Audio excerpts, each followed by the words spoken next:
Hello,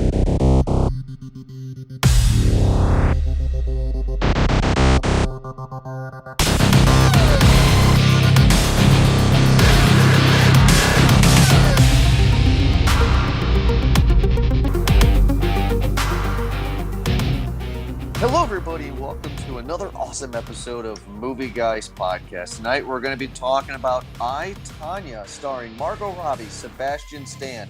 Yes, folks, Sebastian Stan, the guy who plays Winter Soldier. Allison Janney, Julian Nicholson, and Bobby Cannavale. I don't know who that is. Directed by Craig Gillespie. This is Jordan, along here with Eric and Ed. Eric, how are you doing tonight? I'm sure you're going to rate me for those. No, I'm doing all right. You know what? That Bobby Cannavale, or whatever you want to pronounce Cannavale, yeah. is he's been in a few different things. He pops up in a lot of stuff. He played the guy from Hard Copy, who was sitting in the chair in this movie. Yes. But yes. Either way, that's what it was. Ed, how are you? I'm not too bad. I think we should definitely rehearse our pronunciations of names before the show. Yeah, Hey, some names are hard. But I'm Some okay. names are hard. More organic this way. But I tell you what, guys, before we start, I want you two, and all the fans to know that I am trained in espionage. Yes. I am anti-terrorist, terrorist, whatever. You know why there was a certain element of this movie that I enjoyed more so because I feel that those small town characters were people that I knew. Like, yes, those are people that I know too in this movie. it feels like, I mean, I'm not friends with them. Don't get me wrong on that here, ladies and gentlemen. But I know who I can point them out to you because they go to the same bar, probably. These are the kind of people that we met at Ed's strip club down in Pennsylvania last year. Whoa, hey, I don't know what you're talking about. I have no idea what you're talking about. Well, guys, before we talk more about it, we just got done watching I, Tonya. I've been excited for this one. I don't know if you guys remember this, but I actually sent you a trailer to this thing like 4 months ago, saying this movie's going to be amazing. Yeah, and it was on a limited release, and it just finally is now getting worldwide releases here. Margot Robbie, I'm going to say it. She's the female Heath Ledger, right? I mean, and what I mean by that is she goes all out for a character, right? I mean, my God, you put her next to the real Tonya Harding, it's uncanny. The makeup in this is impressive. With the exception of 100 pounds. Yes, you're right. What? They look exactly the same. Well, today, like they were doing, like Tonya Harding is not as hot as she was back in the day. Like the time has not done well to her in real life. Ed, did you just say that Tonya Harding was hot? Harding, yeah. Back in the day? Yeah, Harding she was hot. She was smoking hot back in the day. She was hot for a redneck. Where did you just tell everybody I was from? Okay, that's true. That's true. She is your kind of girl. I'm from the Appalachian Mountains, and we produce some homely-looking women. Wait. You're from the where mountains? The Appalachian Mountains. Appalachian Mountains? Appalachian. Well, for those of us that live here and know how to pronounce it, it is the Appalachian Mountains. Starring Bobby Cannavale. Everybody, before we go on, I just want everybody to know that during the summer, the red on next Ed is very, very bright. The skeeters start biting at it. So, Tonya Harding, we were all at a pretty young age, right? We were all under 10 years old when this happened, and I didn't know much about it because it's crazy. 1994, we had two big things. We started the year with the kneecap, and then we ended the year with OJ. Oh wow, really? I remember very vividly. I remember walking into the room when, and my mom in a hurried rush, when Tonya Harding was sentenced in her court hearing because it was televised. Yeah. I remember that very much too. It was a big year, man. Like, 90s were, people were thinking it's all tame back then. It's like, no, that's a roller coaster, man. It was. We had a lot of stuff happen in the 90s, and it was good stuff. You know what, though? Like, this movie did a good job of really showing, kind of how it was, I guess, in that area. But there's one thing that I noticed is that Tonya Harding had that distinct haircut. You know what I mean? Like she had Her that. haircut was bad, yeah. Yeah, she had like that distinct hair. Like it's almost like it was the texture of it, including with the style too. That just Very ratty. Very it like a just ratty guy. seemed 90s. Like it just seemed it was just like you were born with that fucking 90s hair. And the 2017 movie magic that is today did its best, and it could not because the 90s are forever fucked up, and you are only going to be born with that. And that's just like something I don't know. I just then noticed that I was just like, you know what? The hair just doesn't seem to fit Margot. Everything else is fantastic, but Yeah. I want Yeah, it is very hard to the get. hair needs to be like just completely bleach fried. Yeah. Mm-hmm.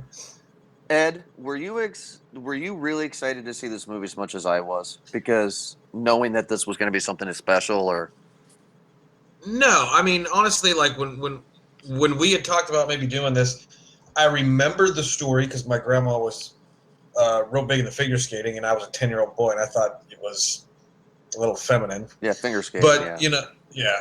But no, I was not excited about this movie. I mean, I love Margot Robbie. I think she's awesome. But I just thought, okay, here we go.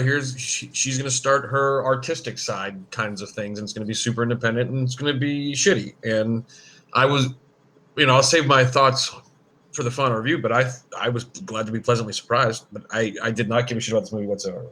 Until you watched it, because you messaged us saying this was the best movie you've seen all year. Yeah, absolutely. I mean, it was better than Star Wars. Dude, figure skating did have a spot, didn't it? Like it was hot Yeah. for a moment. Yeah. It was. Brian Boitano, like that was South Park. What would Brian Boitano do? Who's the bald Scott guy? I remember him. Oh, the only straight one. Yeah, Hold on. Hold on. Let me mute myself on this one. Let me see if she knows. that's actually a good way to put it. I don't remember his name, but yeah, I mean, like I remember the whole thing only because obviously it was the first big news story of our lifetimes. You know what I mean? Yeah. That and OJ. And I was that was what 1994. I was 8. Oh wow! 1995. You know what I mean? Yeah, I know. I was like 10 then.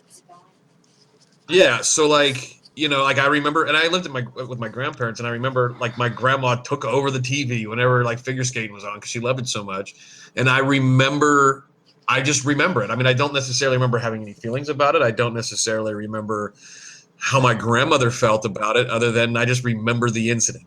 Yeah, you just kind of like you were just taking it. Scott Hamilton, by the way, is the figure skater. Scott Hamilton. Scott Hamilton. That's it. Son of a bitch. All right, thank you. So I don't know this director from anything really. I've never really heard of this guy, but this movie's not only wonderfully acted, but wow, I mean like every single cut when it comes to editing was really good. I haven't seen much flaws. Every movie has flaws. Lighting was good. Cinematography was good.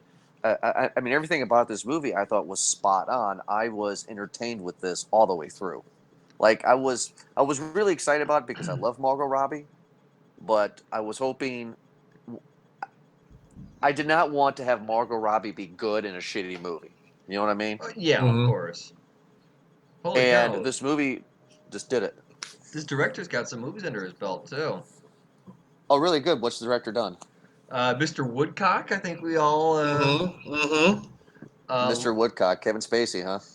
No, that's it's Billy Bob, right? Billy Bob Thank and you. Sorry. Yes, Billy. Yeah. who's the 3-piece? Sean William Scott. Okay. Who's Lars and the Real Girl with Ryan Mhm. Gosling. He directed Lars and the Real Girl with Gosling. Huh? Yeah, he did United States of Terror, one of my favorite shows on Showtime with Tony Collette. Have you not seen that? It's a good series. I've heard of that. Have not seen it yet.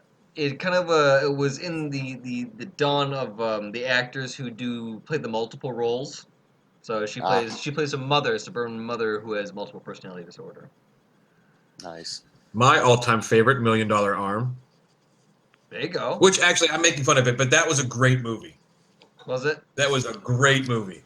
I have not seen that or The Finest Hours, but The Finest Hours was I don't know. John Hamm's in it. Alan Arkin's in it. It's got Eric Bana in it. It's like, come on, man. It's got Eric Bana. Bill Paxton. Yeah. So So Eric, how Ben. did you feel? And this is a strange question, I know, but I just thought it was interesting for the character part of the movie. How did you feel about Tonya Harding, well, Margot Robbie's character, getting completely physically beat up all the time?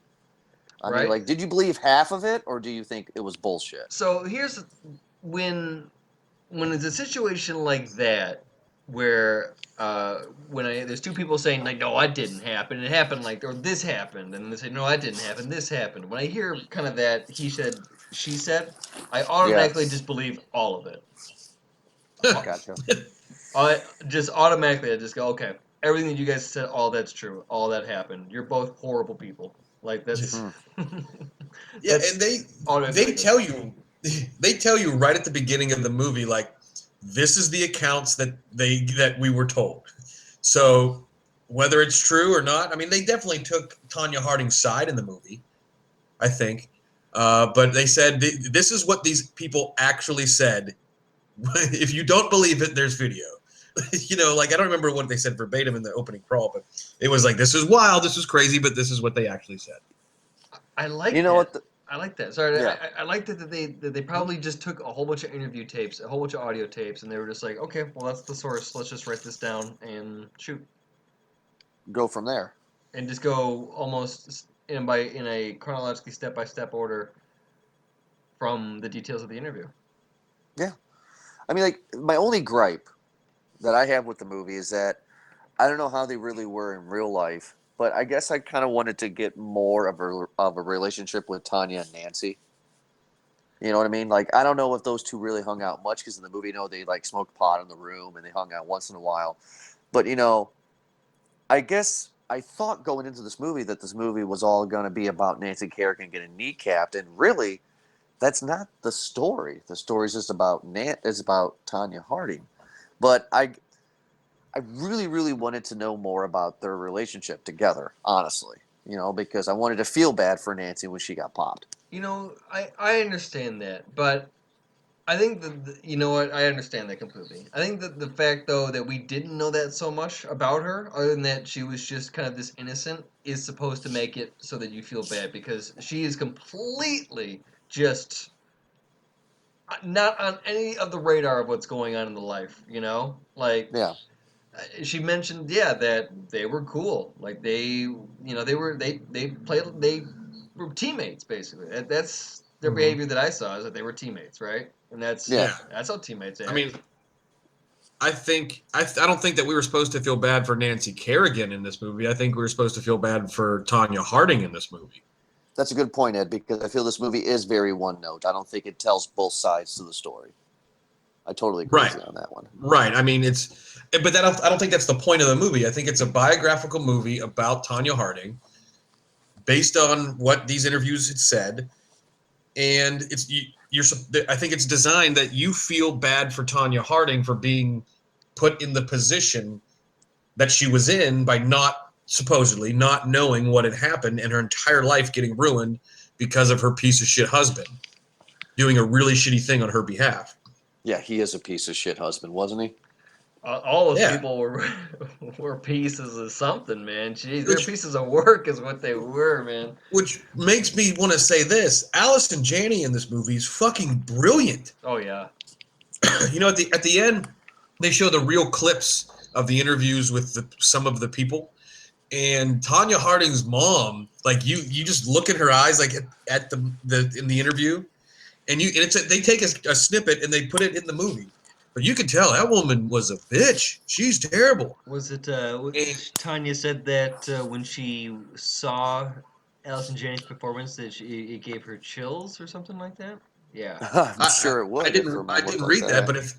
but Allison Janney's brilliant. She's been great in everything she's ever done. She's one of my favorite characters from The West Wing, and I think that her acting really probably did that woman a service. She probably studied the tapes immensely and got everything down. And the script is rough on Tanya. Like, her mom makes her pee herself when she's a little girl.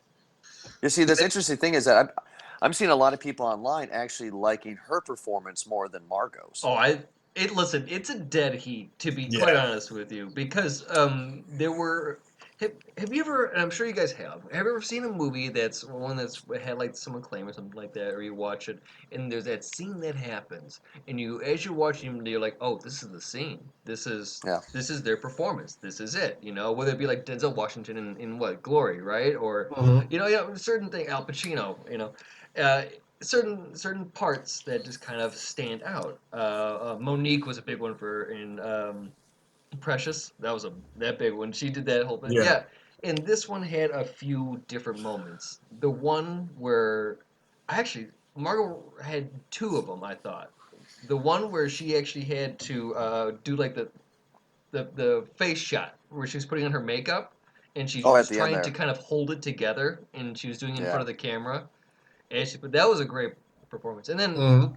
I mean, again, Allison Janney just does the entire movie. She is the female Tom Hanks. Someone had said that, and I couldn't agree with it more. Is like she is of that same caliber, where like anything that she's gonna go into, she got it. It's gold. Everyone's just happy when Allison Janney walks Yeah. in the room. Oh man, she's just Yeah. I charming tell you as what, shit. though, what a shit mom to try towards the end of the movie. She tries to secretly record Tonya Harding saying that she did or did not know of this. Mhm. Like, it's like I don't know. Like, did Tanya know? Did she not know? I don't know. Based Uh, upon this movie, we're led to believe that she didn't. Just to remind everybody here too, we might be doing a little bit of spoilers, but at the same time, like this movie's is you kind of already know the story. This is all about the performance, and Yeah. it's really worth it. that's yeah. I mean, That'd be like us yeah, reviewing Titanic or a movie about Jesus. Like everybody fucking knows what happened. We don't have Lord yeah. to Everybody, worry yeah. about it. Yeah.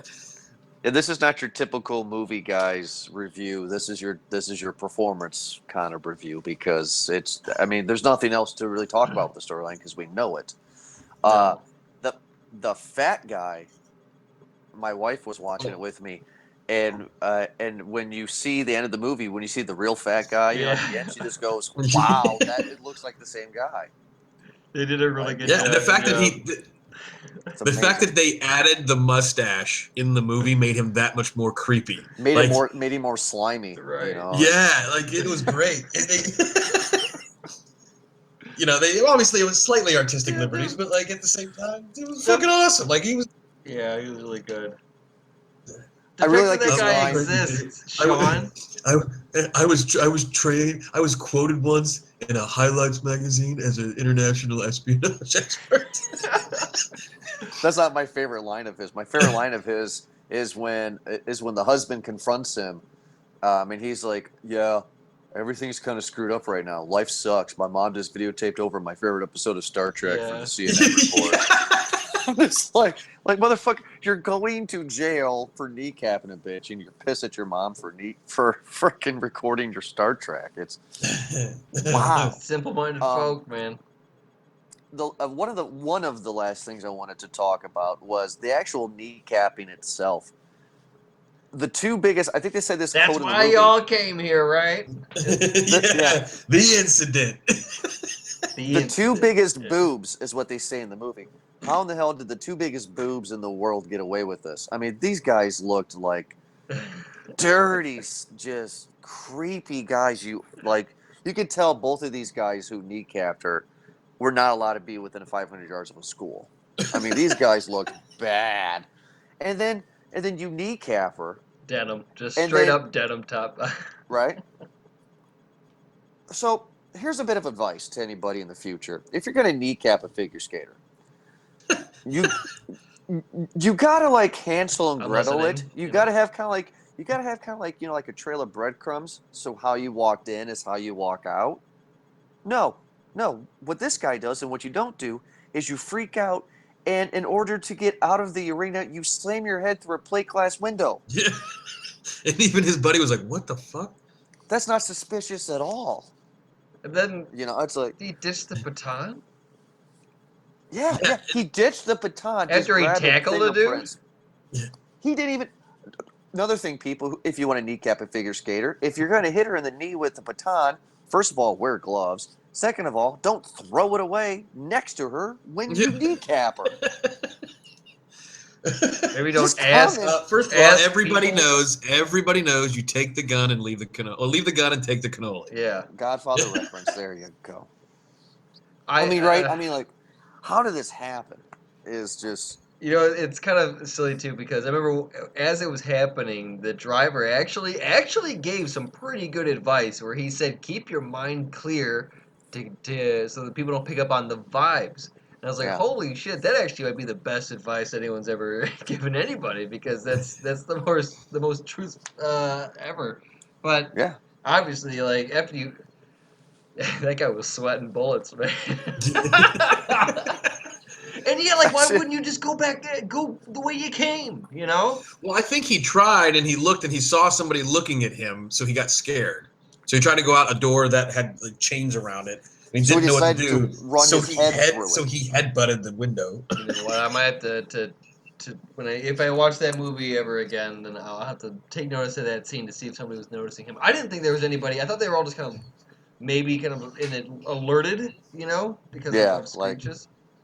like what happened? Yeah. Um, my final question to everybody, and maybe I'm being a little too insensitive here, but I just wanted to know. So this movie plays out. Everything played out when we were, when we were kids in '94 when this happened. But the FBI over a figure skating kneecap. Well, It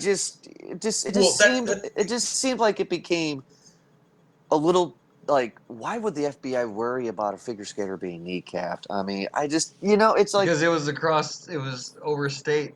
It was from yeah, state to state. it was It was over state lines involving a federal involving an extension of the United States government. And where the yeah. FBI is the state is the world is the country's police. Where do They're they like live again? Where do they're from Portland, Yeah, they're from Portland, Oregon. yeah, but so it like they took place in Detroit. Detroit, right? Detroit's where she got Kobo. kneecapped in your home city there, Eric. Yeah, in Kobo. Where the Well, auto how show far is that is. from you? 15 minutes. She got kneecapped 15 minutes away from you. That's Yeah. amazing. Yep. Right now, currently, right now. There's an auto show going on right now. There's Nice. thousands No, of I people just there. look. I get it. You know what you guys are saying. You know What that if the there's a plaque? FBI, if the FBI, I mean, like, yeah, sure, okay. So the FBI is the country's police. I get that, but it's like, and again, I don't mean to sound like an idiot here, but she just got hit in the knee. I mean, she didn't break any bones. She was figure skating a few weeks later. Like, I mean, this seems to be more of the media She got to host forcing. SNL. Yeah, she got to host us. I just feel like it seemed like the media was just feeding more into this frenzy than what it actually needed to be. I mean, I guess my final statement with that is that did the accused really need to spend 2 years in jail for hitting a person in the knee with a club? It's assault. Oh, because it got to be a juicy story when they started connecting the dots and have it be well tied back to Tonya Harding, her I teammate. get it. Like that's now you have a kind of like this kind of Game of Thrones drama shit, man, where Yeah. someone's trying to, Cersei's trying to do some backstabbing shit. All right. All right. Fine. Fair enough. I understand it's assault, but it's just like, to me, it just wasn't a serious crime like other How about serious this? Do crimes you are. think? Do you believe that Tanya had nothing to do with any of that? Well, actually, I shouldn't say anything, right? Because it originally it was she had said, yeah, if you like her husband came up with the idea to send death threats, and she was Yeah. just like, whatever, I don't really, yeah, sure. She was like, yeah, I'm on board with it, and then she quickly dismissed it, kind of, right? Yeah. But none of this she was a part of, but Yeah. she's still somewhat associated, right? I mean, what do you guys think? I think Tanya Harding in real life knew that he wanted to do something to her. I think he probably said something and she probably gave 2 cents. Like, hey, how about we kneecap the bitch? And Nancy's like, Tanya Harding's like, no, that's fucking stupid. And just went on with her life, not realizing that her dickhead husband, which she should have, because ladies, little advice: if you marry a guy with that kind of a mustache, he's gonna be slimy. Um, That is not necessarily true. I'm just saying, It's mostly true. you know, I mean, like, ladies, don't marry a guy with that mustache. But I mean, so yeah, in real life, do I think that he said something to her and she just kind of blew it off? Probably. Do I think that she's intelligent enough to actually get involved and pull something like this off? Well, I guess I can't say that because the world's biggest idiots did it. So, Well, I mean, and they got caught. they got caught, but they still kneecapped her. That's my last statement before we get into our final reviews. I love the line where the guy who kneecapped her said to the cops, "How the hell did you find me?" And the cop said, "Next time you want to plan a hit on somebody, don't use Visa." Yeah, yeah. Yeah, I mean, along your lines. I mean, I thought up until this movie that Tonya Harding had everything to do with it, just like the rest of the country. I mean, we were all 10 and under at that point, and I didn't even give it another thought because I didn't really care. Didn't You care know? enough Yeah. to Yeah, dispute it. yeah, yeah. So and then later on in life, I never really thought about till this movie. And I'm not saying this movie has convinced me because it's a movie. It's fiction based on fact. But if we're taking this movie at face value, then maybe she didn't know. I mean, I don't know. I didn't. I'm sure by now she's written at least 3 books that have said that she didn't do it. Yeah. Yeah. There's this beautiful documentary that came out a few years ago. It's on Netflix. It was an ESPN 30 for 30, and it was on both sides. That came out 2 3 years ago. It's a wonderful documentary that they did. So check that out. But we want you guys to check out our final reviews here. So Eric and Ed, we're gonna go into our "Is It Worth It?" So Ed, is I, Tanya worth it or not worth it? Yeah, absolutely. I think it's worth it. I mean, the movie has flaws as movies do. I mean, I think they break the fourth wall at awkward times. Um, Sometimes it's okay, like first couple of times that they did it, but I think they overdid it. I think but I think the movie was funny in the sense that these people were real; they really existed, and they're taking these. I think they wrote the script based upon some actual interviews that happened, and they just give you some levels of artistic liberty, like the creepy guy getting the mustache, but like that was perfect. This movie to me is all about the performance of the artists, of the actors. Like I said, Allison Janney was brilliant. Margot Robbie was brilliant, and Bucky Jones was pretty good as the Porn husband. stash guy. Yeah, yeah, as he was creepy. There's not a bad performance in this movie whatsoever. So yeah, I mean, it's worth it based solely on the fact that I think they had great performances. But the movie itself was really good, and I felt sorry for Tonya, All right. which is I think what they were trying to portray. Eric, is I, Tanya worth it or not worth it? Oh, definitely, it's worth it. Yeah, just like I agree with what you guys said there. All the performances are outstanding, and it's well paced. I think that when they break the fourth wall to kind of include you a bit more, it adds to the pace because they do it in an almost like a torch passing like manner. Is the best way I could describe it. You know, Oh, good point. Yeah. they use it as a segue really well into what they're trying to do, and it allows it to. Sum up. It really you're allowed to, instead of shooting a couple minute, 5 minute, however many minute scene about something. Now we've just summed it up to a blip of a sentence in a fourth wall break, and I enjoyed that because you know what, that's probably an option that they only had to choose because they were writing the script or they heard the interview and they're just like, well, I don't Yeah. know, motherfucker, we're gonna do this. And it's like, yeah, I get it. We'll just throw it into a Fourth wall sentence. break. Yeah. Fuck it. But anyway, it paced it really well. I enjoyed it that way. Yeah, you do feel bad just because even if like she did have some sort of association with what happened with Nancy Kerrigan, like would still feel bad because of just living with her mother. She just seems like a sour person, and then there's the abuse on from all parts. It's just really sad her storied upbringing, and that part like can't really lie about. The mom had actually said on record that when she said, she's like, nah, I don't know what you're talking about, but she did admit to hitting her with the brush. Ah, hit her with the brush is okay though. Yeah, she said that part was true, but everything else She was threw a knife at her and hit her in the arm. She every, stabbed her with the, a knife. the brush wasn't even the half of it. Think about that. In this movie, Tonya Harding has been stabbed and shot. yeah, no kidding, right? Well, Yeah. she caught some shrapnel. Doesn't matter. She was So still shot. And her husband points the gun at the neighbor who's like, "What's going on? What's going on?" And like the guy didn't even call the cops. Like they that was get a good pulled over line because he's too. speeding. When Allison Janney just during the wedding, and she's like, you married the first idiot that said I love you, right? It's just Yeah. and sure enough, yeah, this guy's a fucking idiot. Yeah. And this movie Uh, was just great. And I like that these movies are now kind of hitting around the average of 2 hours. 2 hours is a good average for movies, everyone. I'm just saying, like that should be, a certain set limit amount of time and average. It's great. Kind of like how the XFL, when it's going to be back in 2020, is going to be having 2 hour time slots. yes, I'm excited for the new XFL, but we'll talk about that The later. best way to lose $100 million is to go up against the NFL. Well, he did that once before. He'll do it again. Um, Let's see how it yeah, He's goes. gonna own all the teams. there's nothing else that I can say on it either, guys. I mean, yeah, the movie's definitely worth it. It's really fun to watch. And if you are a person in the 90s, if you were an adult or a teenager or even a kid like our age at the time, you know of this story. So, of course, I mean, this is something that's interesting to see. And Eric, you said at the beginning of the review, and it's a very, very accurate statement.